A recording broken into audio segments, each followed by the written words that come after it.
Simon Cowell's hand was in the air. It was hovering just inches above the infamous $1,000,000 X, a button that had crushed more dreams than any critic's review in history. The entire studio, a 3,000-seat cathedral of manufactured hope, held its breath. This was the moment, the kill shot. But the hand, it didn't fall.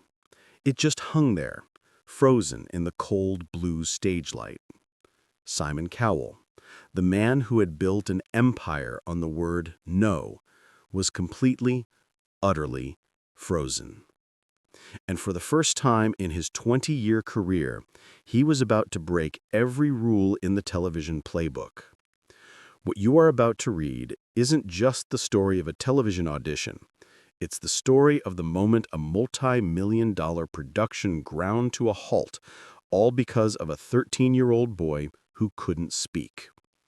This is the story of Leo Turner, and the 3 minutes that changed America's Got Talent forever. Let's go back. It was week 4 of the auditions at the Pasadena Civic Auditorium. The mood backstage was a toxic cocktail of cheap hairspray, instant coffee, and desperation. The producers were tired, the crew was tired, and Simon Cowell was bored. He had seen it all. The mediocre magicians, the dance troupes with one member slightly offbeat, the singers, the singers, all of them desperately trying to be the next Adele, the next Bruno Mars, all of them polished, packaged, and utterly forgettable. Simon was looking for one thing: truth. And truth was in short supply. He sat at the judges' table, a fortress of steel and branding, flanked by Howie Mandel, Heidi Klum, and Sofia Vergara. They were playing their parts. Howie, the lovable goofball; Heidi, the smiling assassin; Sophia, the fiery, passionate heart. And Simon was the anchor, the cold, hard reality. "Next contestant, please," a stage manager boomed. The colossal LED doors parted, bathing the stage in a blinding, angelic gold, and into that light shuffled a boy. He was 13 years old. His name was Leo Turner. He was wearing a faded gray hoodie, the sleeves pulled down so far they covered his hands. His jeans were frayed, his sneakers were untied. He looked less like a contestant and more like a child who had taken a wrong turn on his way to the principal's office. He walked to the center X on the stage, that brutal target, and he stopped. The scale of the room seemed to swallow him whole. The lights, the cameras on their giant robotic arms, the endless shadowy sea of faces in the audience, it all descended on him. Terry Crews, from his usual spot in the wings, tried to give him a lifeline, his voice booming with forced enthusiasm. "Welcome to AGT, young man. Tell us your name." Leo looked at the microphone in his hand as if it were a venomous snake. He visibly swallowed. The audience, sensing his terror, offered a few polite, encouraging claps. He brought the mic to his mouth. His lips parted. Nothing. A high-pitched whine of feedback was the only sound. "It's okay, son. Take your time," Terry said, his smile tightening. Leo tried again. His eyes squeezed shut.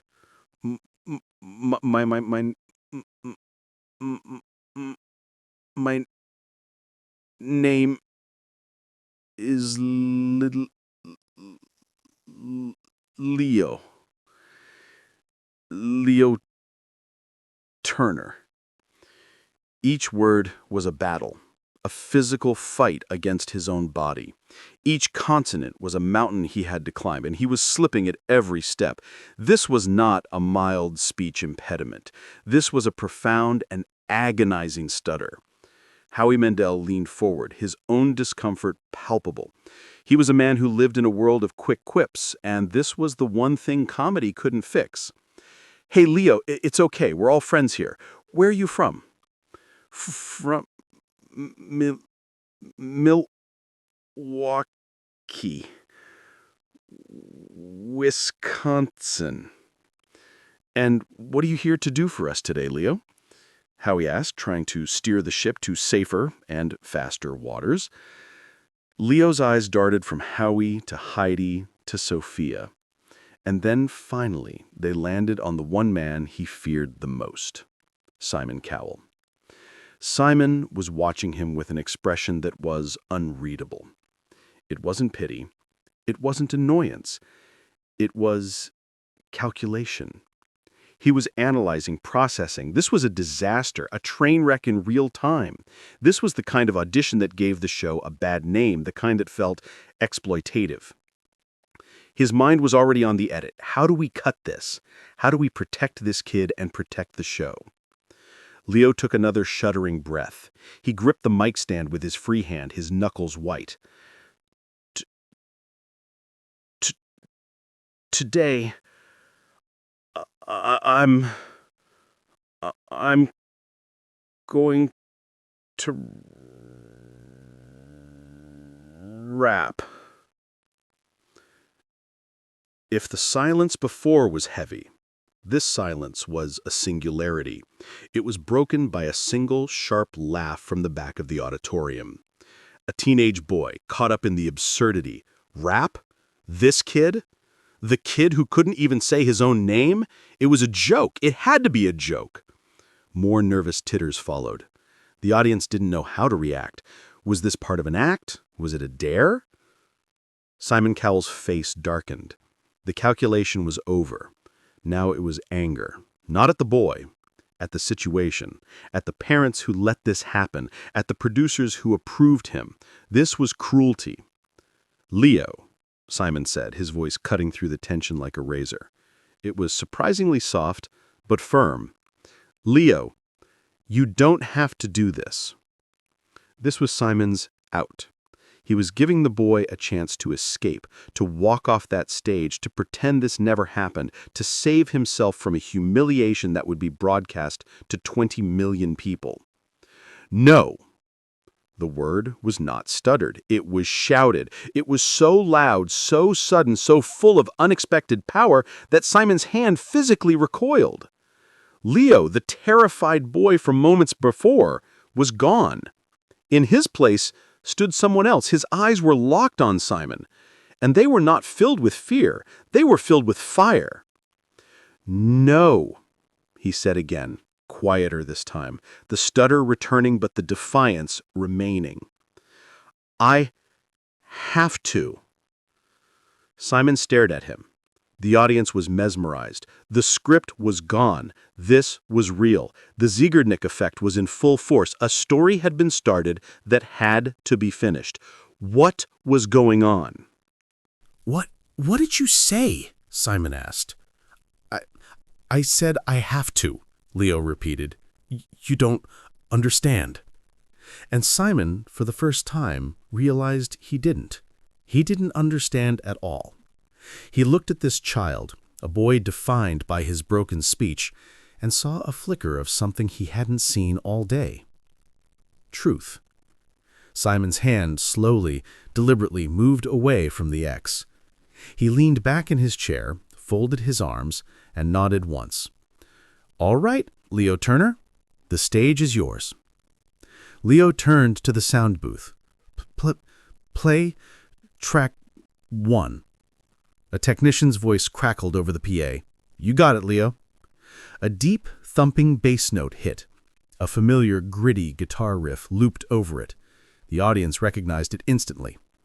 It was the instrumental for Eminem's Lose Yourself, a song famous for its complex, lightning-fast lyrical delivery. The audience audibly groaned. This was going to be a bloodbath. Leo closed his eyes. His body, which had been rigid with terror, suddenly went loose. His shoulders relaxed. He bounced once on the balls of his feet. He brought the microphone to his lips, his grip no longer a death grip, but a professional hold. The intro built. The anticipation was unbearable. And then he began. Look, if you had one shot or one opportunity to seize everything you ever wanted in one moment, would you capture it or just let it slip? The words were perfect. Not just clear, not just audible. They were perfect, Every syllable was razor sharp. Every internal rhyme, every beat, every cadence was hit with a precision that would have made a professional rapper weep. The stutter was gone. It hadn't just faded, it had vanished, as if it belonged to a different person. The camera zoomed in on Simon Cowell. His mouth was physically open. His eyes were wide, unblinking. The mask of the bored judge had been shattered. He was watching a ghost. He looked to his left at Howie, who looked like he'd been struck by lightning. Sophia had both hands over her heart, her eyes already welling with tears. And Leo was transforming. He wasn't just covering the song, he was living it. He moved from the mic stand, his body language shifting from victim to warrior. But then, halfway through the first verse, he did something no one expected. He held up his hand. Stop. Stop the music. The track screeched to a halt. The stutter was back. The audience gasped. Had it all been a trick? Leo walked back to the center of the stage, his face grim. I don't want to sing his story. I want to sing mine. He looked back at the sound booth. Track 2. A new beat dropped. This one was darker, slower, a simple, heavy kick drum and a mournful piano line. The audience was completely silent. This was his. Leo closed his eyes again, took a breath, and then the real performance began. They call me Stutter Man, Leo the Mute.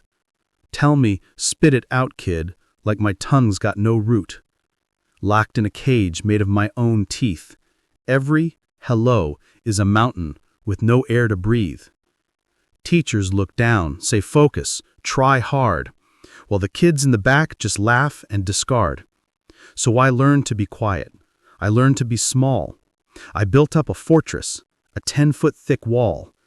Because the words wouldn't come, they'd get stuck in the trap. The world heard a joke, but I heard rap. The flow was undeniable. The anger, the pain, the years of humiliation, it poured out of him. This wasn't just a performance, it was an exorcism. He rapped about the loneliness. He rapped about the doctors who tried to fix him. He rapped about the one day he found his dad's old crate of 90s hip-hop tapes, Wu-Tang, Nas, and Eminem. He rapped about the discovery that when the beat was in his head, the words weren't stuck. The rhythm bypassed the glitch in his brain. The music didn't just give him a voice, it gave him a weapon. You see a broken kid, but you don't see the fight. You see the darkness, but you don't see the light. You wanted a circus, you wanted a freak, but you're going to remember the words that I speak. This isn't a stutter, it's the rhythm of my soul. It's the sound of me breaking and becoming whole. So go press your buzzer, I don't really care. You're hearing me now, I'm already there.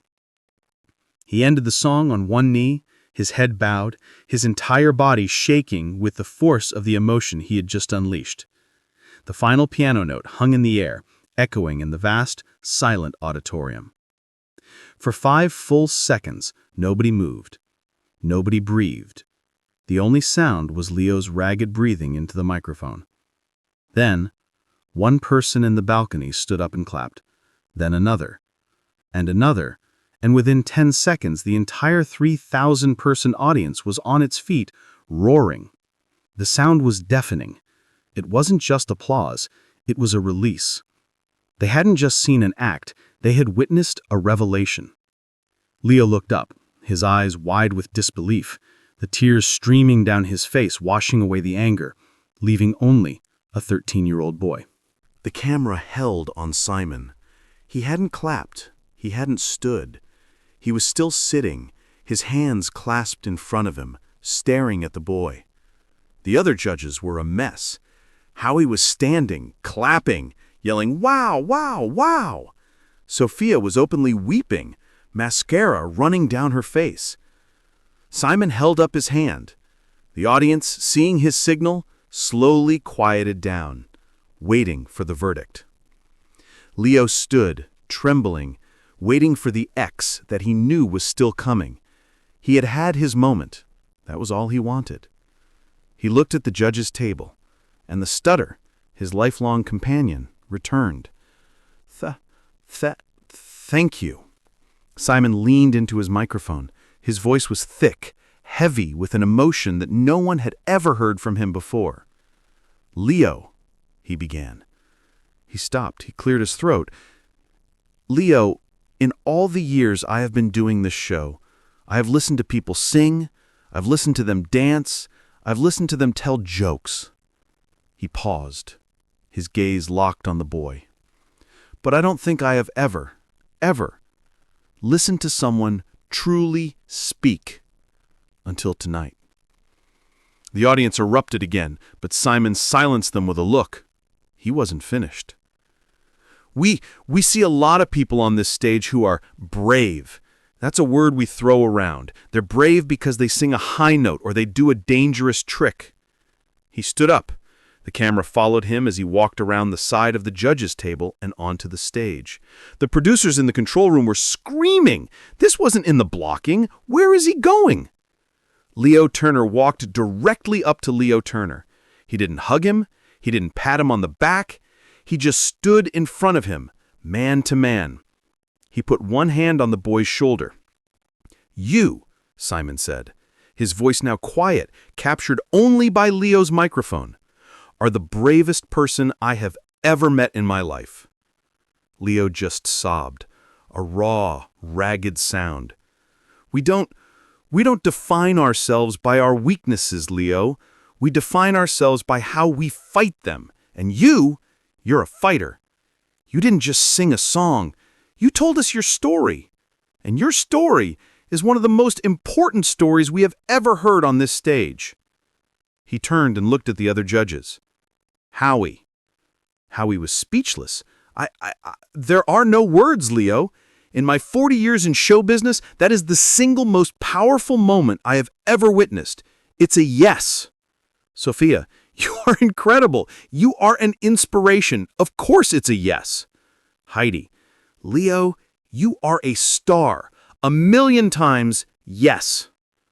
It came back to Simon. He was still on stage with the boy. The audience was chanting, "Golden buzzer! Golden buzzer!" Simon looked at the golden buzzer, shimmering on the table. He looked back at Leo. He shook his head. No. The crowd gasped. What? He doesn't need it, Simon said, his voice ringing with authority. This kid doesn't need a shortcut. He doesn't need the confetti. He just showed us he can win this whole thing one round at a time. He looked back at Leo. You, my friend, have 4,000 yeses in this room, but you're going to get a fourth one from me. It's a yes, Leo. Leo collapsed into Simon's arms, and this time Simon held him, the toughest judge in the world, holding a 13-year-old stuttering rapper from Wisconsin as 3,000 people cried along with them. The story didn't end there. That's just where it began. The episode aired 2 months later. It became the most watched America's Got Talent audition in the show's history. It wasn't just a clip. It was a global event. But what happened next was the real story. Leo Turner's audition was seen by speech therapists, doctors, and neurologists. They confirmed what he had discovered by accident, that rapping, melodic intonation therapy, was a legitimate, documented way to bypass the neurological traffic jam that causes stuttering. His story became a new touchstone for therapy. But more than that, it was seen by kids. It was seen by the lonely kids, the bullied kids, the kids hiding in their rooms, thinking no one understood them. Leo's performance became an anthem for them. Anti-bullying charities across the country invited him to speak, or rather, to rap. He became the voice for the voiceless, proving that the very thing the world mocked him for was in fact his superpower. The producers of America's Got Talent learned something that day. The audience didn't just want spectacle. They were starving for truth. They were desperate for a moment of real, unfiltered, painful, beautiful humanity. Leo Turner gave it to them. Simon Cowell was interviewed a month later. The reporter asked him about Leo. "We're a talent show," Simon said, his usual bravado gone. "I've spent my life looking for the X factor, for that star quality." I was wrong. I wasn't looking for star quality. I was just looking for courage. It's the same thing. That night, the music stopped. The jokes ended. The giant multi-million-dollar machine of television entertainment came to a grinding halt. And for 3 minutes, on the world's biggest stage, a boy who couldn't speak taught everyone how to listen.